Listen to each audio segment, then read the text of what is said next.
Good morning, students. This is the second part of the video of chapter Solar Radiation, Heat Balance and Temperature. So, let's begin. I'll just revise what we had done before. The sun's rays, it passes through the various layers of the atmosphere.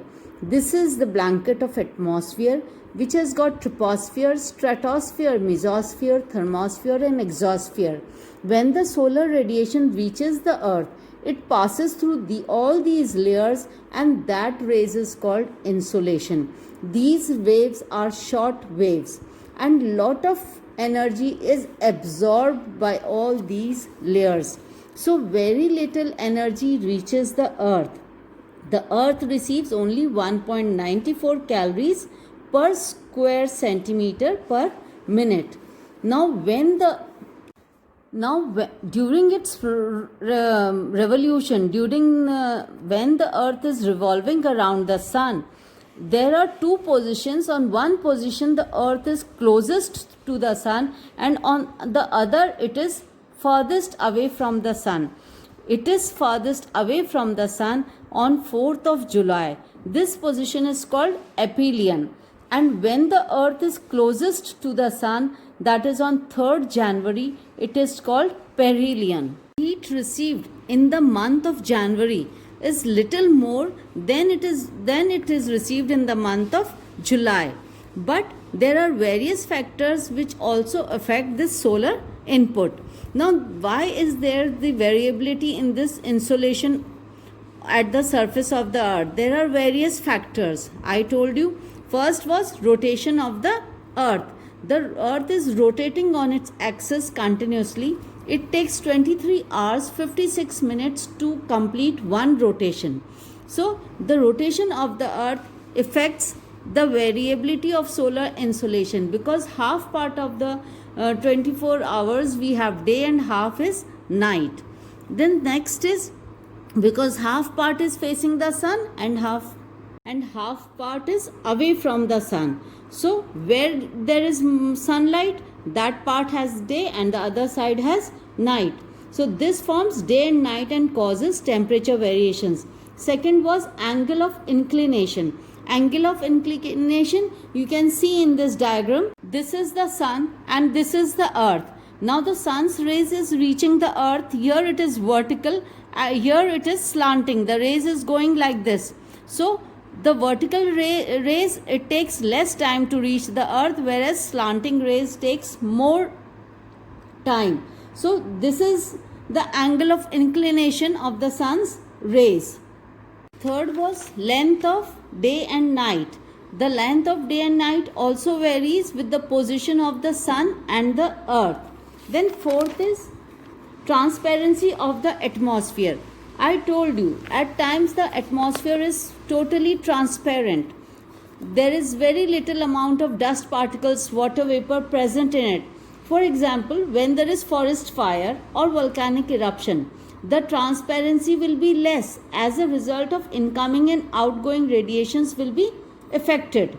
So, if the transparency is less, then less radiations of the sun will be received on the earth and radiated back. If the transparency is more amount will be radiated. Then fifth was configuration. Configuration of land. So various physical features like mountains, plateaus, plains. The effect of radiation is different at different places. For example, on continents the land heats up easily and fastly, whereas the water areas, they get heated slowly. So that again has its effect. Then there is one more thing, that the earth's axis, it makes an angle of 66.5 degree with the plane of its orbit round the sun, and it has a greater influence on the amount of insolation received at different latitudes. Now the earth is inclined at 66.5 degree. The earth's axis is always inclined to its orbital plane at this angle. The tilted position of the earth, this tilted position of the earth is known as inclination of the earth's axis. Now there is actually no particular explanation why the earth is tilted. Most of the planets except Mercury are tilted. even the sun is tilted at 7 degrees. So this inclination of the earth is natural, and this inclination again affects the amount of solar radiation we receive from the sun. The next topic is the passage of solar radiation through the atmosphere. The atmosphere is largely transparent to short wave solar radiation. The incoming solar radiation passes through the atmosphere before striking the earth's surface. Before the solar radiation reaches the earth's surface, it has to pass through various layers of the atmosphere. Within the troposphere, water vapor, ozone and other gases absorb much of the infrared radiations. तो वही repetition है कि जब atmosphere से सन की radiation पास होती है तो एटमॉस्फेयर में जो प्रेजेंट है वाटर वेपर, डस्ट पार्टिकल्स और gases, they absorb large part of the radiations. Very small suspended particles in the troposphere scatter visible spectrum both to space and towards the earth's surface. अब क्या है, जो atmosphere में जो different particles हैं जो suspended हैं एटमॉस्फेयर के अंदर, वो क्या करते हैं, अर्थ की रेस को एब्जॉर्ब करते हैं and they start scattering the absorbed sunlight. This absorbed sunlight is scattered in the troposphere which gives different hues और different colors. हम कभी कभी देखते हैं कि आसमान पूरा लाल हो जाता है, कभी येलोइश टोन हो जाता है, कभी ब्लूइश टोन होता है. तो ये सब जो कलर्स हैं different, these different colors, they are a result of scattering of sunlight in the atmosphere. So very small suspended particles in the troposphere scatter visible spectrum both to the space and towards the earth's surface. This process adds color to the sky. The red color of the rising and the setting sun and the blue color of the sky are result of the scattering of light within the atmosphere. तो समझ में आया ये क्या है इसका मतलब. Next is spatial distribution of insolation at the earth's surface. Insolation received at the surface varies from about 320 watts per meter square in the tropics to about 70 watts per meter square in the poles.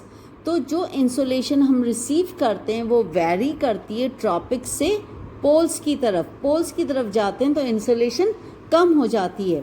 Maximum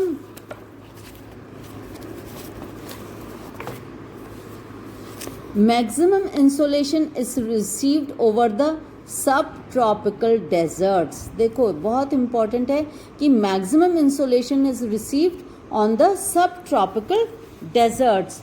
for example आप देखो most of the world's deserts of the world they are located in the sub tropics like मोहान, Thar, Sahara, Sonoram, Great Victoria, all these deserts, they lie in the subtropics. What is a desert actually? Desert is an area which receives low amount of precipitation and very less amount of vegetation is there. तो जितने भी world के desserts हैं वो सब कहाँ हैं, सब ट्रॉपिक्स में है ना. अब डेजर्ट में भी कोल्ड और hot. So in these areas the cloudiness is less, clouds का इफेक्ट बहुत लेस है, जबकि इक्वेटर जहाँ पे it receives comparatively less insolation than the tropics.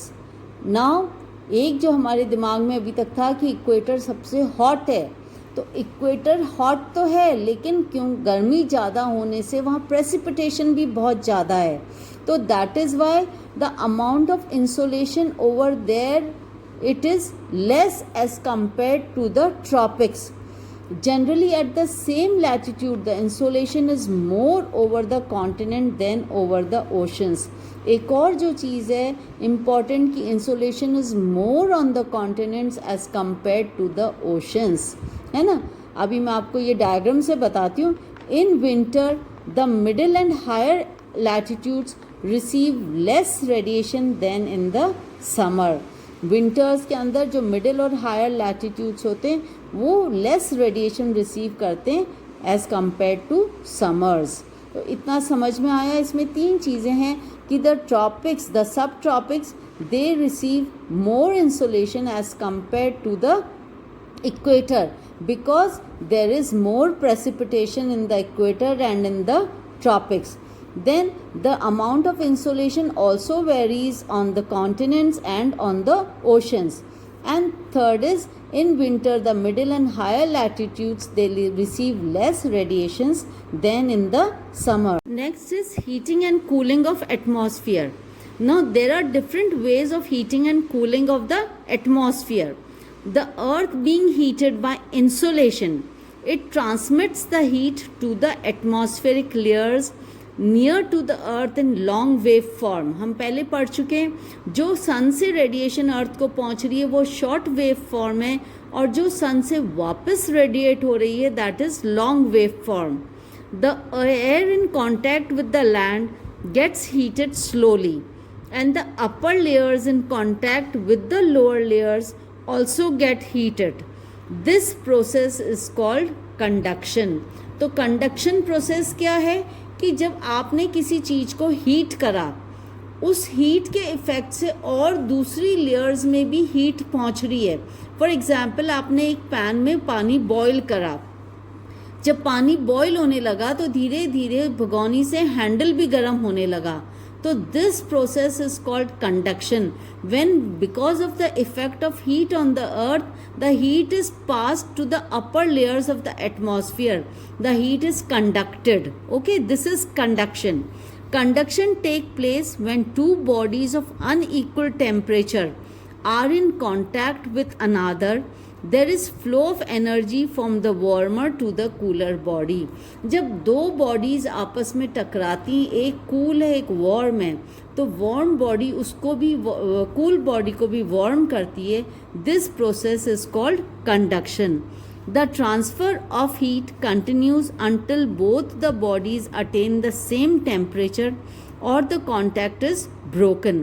वो जब तक हीट होती रहती है जब तक उन दोनों बॉडीज़ का टेम्परेचर सेम नहीं हो जाता है या फिर उनका कॉन्टैक्ट ब्रेक हो जाए. Conduction is important in heating the lower layers of the atmosphere. This process is important in heating the lower layers. तो फर्स्ट प्रोसेस कौन सी हुई? Conduction. Second is convection. Convection process में क्या होता है कि the air in contact with the earth rises vertically. इसके अंदर प्रोसेस में कन्वेक्शन में क्या होता है कि जो एयर हीट हुई वो वर्टिकली राइज करेगी ऊपर की तरफ. तो जब वर्टिकल राइज करेंगे, vertically on heating in the form of currents के फॉर्म में वो राइज करेगी and further transmits the heat to the atmosphere. This process of vertical heating of the atmosphere is known as convection. The convection transfer of energy is confirmed only to the troposphere. इससे लेकिन सिर्फ troposphere ही heated होगा. तो जब heat currents vertical position में rise होंगे तो then it will be called convection. Third is advection. The transfer of heat through horizontal movement of air is called advection. Horizontal movement of the air is relatively more important than the vertical movement.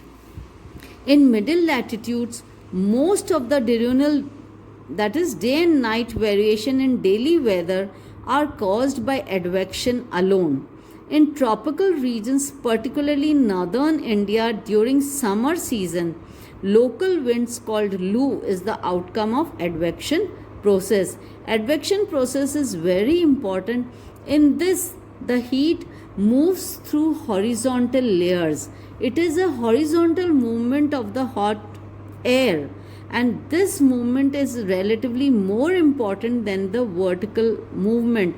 Tropical regions में जो लू winds हैं, they are a result of advection actually. And in the middle latitudes also, most of the day and night variations जो temperature में होते हैं, that is because of advection currents. So here you can see this is the troposphere. When the wind moves in vertical directions, the hot air moves in vertical directions, it is called convection. And when it moves in horizontal direction, it is called advection. Next is terrestrial radiation. तो जो सन की raise अर्थ तक पहुंचती है short wave form में, वो heat वापस radiate होती है एटमॉस्फेयर में. So this energy it heats up the atmosphere from below, and this process is known as terrestrial radiation. जो ये एनर्जी वापस रेडिएट हुई और जो उसने एटमॉस्फेयर की लेयर्स को हीट करा, तो it is called terrestrial radiation. The long wave radiation is absorbed by the atmospheric gases, particularly by carbon dioxide and other greenhouse gases. Thus, the atmosphere is indirectly heated by the Earth's radiation. अब क्या होता है, ये जो long wave radiations जो atmosphere ने absorb करी, atmospheric gases ने एब्जॉर्ब करी, तो उसके अंदर स्पेशली कार्बन डाइऑक्साइड और दूसरी ग्रीन हाउस गैसेज होती हैं, they play an important role. The atmosphere in turn radiates and transmits heat to the space. Finally the amount of heat received from the sun is returned to the space, thereby maintaining constant temperature at the Earth's surface and in the atmosphere. Atmosphere in turn क्या करता है, उस heat को वापस space में transmit कर देता है. तो एज अ रिजल्ट क्या होता है कि अर्थ पे ना तो बहुत ज़्यादा हीट हो पाती है, ना ही बहुत ठंड हो पाती है, क्योंकि वो जो सन से जो रिसीव करी हीट वो उसने वापस स्पेस में रिटर्न कर दी. तो उससे हमारी अर्थ का टेम्परेचर कांस्टेंट रहता है. अगर ये गैसेस एक्सेस में हो जाएगी, तो ग्रीन हाउस इफेक्ट अगर ज़्यादा हो जाएगा अर्थ पे, तो हमें पता है कि it will lead to global warming. हमारे ग्लेशियर्स अभी क्यों इतना मेल्ट हो रहे हैं? Because global warming is increasing day by day. The effect of ozone layer and the carbon dioxide can be clearly seen in the Earth's atmosphere. I hope you must have understood what is terrestrial radiation and how the atmosphere is indirectly heated by the Earth's radiation. Now the next topic is heat budget of the planet Earth. By the term heat budget, you can relate with the incoming and outgoing heat from the Earth, and if this is distributed on the Earth properly, the Earth will neither be very warm nor very cold, because if this is disturbed, this incoming heat and outgoing heat is disturbed, the Earth will get cooler or warmer with each passing year. Now let me explain it. I will explain you heat budget of the planet Earth with a simple diagram. Now this is the Earth. This is the outer layer of the atmosphere, and here we have the sun. 100% of solar energy is hitting the atmosphere. 100% energy. Now while passing through the atmosphere, some of the energy is reflected back to space. The energy, it is reflected back to space. About 35% of this energy is reflected. Okay, how much? 35%. Before reaching the surface Earth. This 35% reflected radiation is called albedo. This absorbed or reflected 35% of the energy is called albedo of the Earth. Remaining 65% radiation enter the Earth's atmosphere. Remaining 65%, 35% has been absorbed by the Earth. Okay, it is absorbed or it is reflected by this atmosphere. Then 65% enters the atmosphere. 14% of it is absorbed by water vapor and dust particles, etc. Okay, and other atmospheric gases. 14% again it is absorbed over here.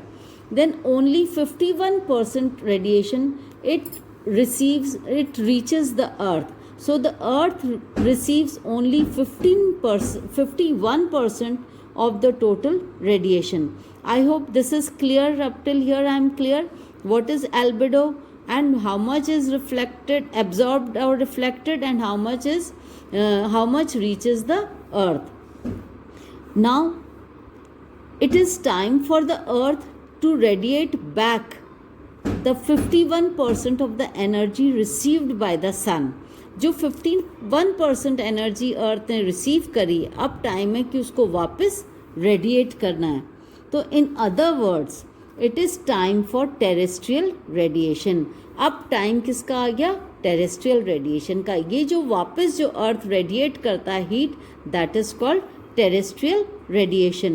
So this time the heat travels in vertical manner, and there is a term for this, it is called convection. अब जो heat है वो vertical manner में बाहर जा रही है, तो the term used for this is convection. Okay, so this time it travels in a vertical manner. As the heat rises, 34% of the heat will be absorbed again by the atmosphere, which includes water vapor, dust particles, and horizontal movements and other atmospheric gases. अब जब ये heat rise हो रही है, radiate हो रही है, तो 34% हीट वापस एटमॉस्फेयर एब्जॉर्ब कर लेता है. द रिमेनिंग 17%, 51 में से अब 34% उधर चली गई, 17% बची है. The remaining 17% of the heat is radiated to space directly.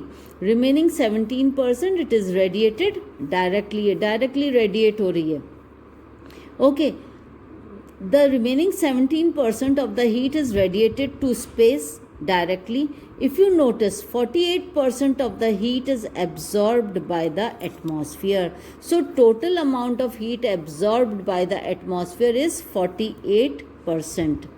That is 34% by terrestrial radiation and 14% by incoming solar radiation, and this is 48% heat is again radiated to space. Now the total radiation is 48 plus 17 is equal to 65%. So if you remember, in the beginning we saw that 65% of the heat comes to the earth. So what we can conclude, that the amount of heat received and lost by terrestrial radiation is equal. The amount that is reaching the earth and the amount that is being radiated back is equal. The earth neither warms too much nor cools too much, despite the huge transfer of heat. Next is variations in the net heat budget at the earth's surface. Now look at this diagram. This shows us the latitudinal variation in net radiation balance. This is 0 degree equator. This line, it shows us the various latitudes, and this it shows us the incoming solar radiations. Okay, so we can see, it is clear from this diagram that this line, it is showing the terrestrial radiation and this is showing the solar radiation. As we move from the equator towards the poles, the solar radiation is decreasing. The amount of solar radiation received is decreasing. The graph is falling down. Okay, but there is not much difference in the amount of terrestrial radiation received. That is nearly equal. Why so?